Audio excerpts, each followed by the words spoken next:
Doctor Baba Saheb Ambedkar ಕುರಿತು ಕೇಂದ್ರ ಗೃಹ ಸಚಿವ ಅಮಿತ್ ಶಾ ಹೇಳಿಕೆಯನ್ನು ಖಂಡಿಸಿ ಗದಗ, ಬೆಟಗೇರಿ, ಅವಳಿ ನಗರ ಬಂದ್ ಕರೆ ಹಿನ್ನೆಲೆ ಗದಗ ನಗರದ ಮುಳಗುಂಡ, ನಾಕಾದಲ್ಲಿ ಪ್ರತಿಭಟನೆಯನ್ನು ನಡೆಸಲಾಗುತ್ತಿದೆ. ಪ್ರತಿಭಟನೆ ನಡುವೆಯೇ ಅಪಘಾತ ಸಂಭವಿಸಿದ್ದು, ಶಾಲಾ ಮಕ್ಕಳನ್ನು ಕರೆದುಕೊಂಡು ಹೋಗ್ತಿದ್ದ ವ್ಯಾನ್ ಹಾಗೂ ಶಾಲೆಗೆ ಮಕ್ಕಳನ್ನು ಕರೆದುಕೊಂಡು ಹೋಗ್ತಿದ್ದ ಬೈಕ್ ನಡುವೆ ಅಪಘಾತ ಸಂಭವಿಸಿದೆ.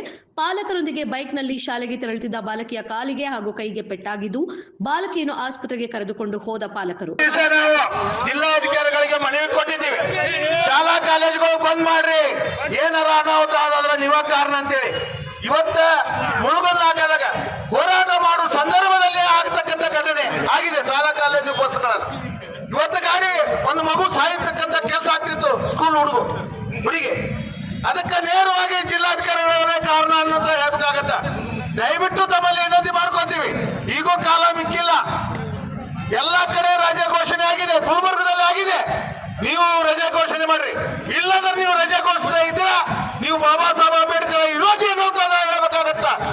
ಜಿಲ್ಲಾಧಿಕಾರಿ ಮುಂಜಾಗ್ರತಾ ಕ್ರಮವಾಗಿ ಶಾಲೆಗಳಿಗೆ ರಜೆ ಘೋಷಣೆ ಮಾಡಿದ್ರೆ ಘಟನೆ ಸಂಭವಿಸುತ್ತಿರಲಿಲ್ಲ ಅಂತ ಪ್ರತಿಭಟನಾಕಾರರ ಆಕ್ರೋಶವಾಗಿದೆ.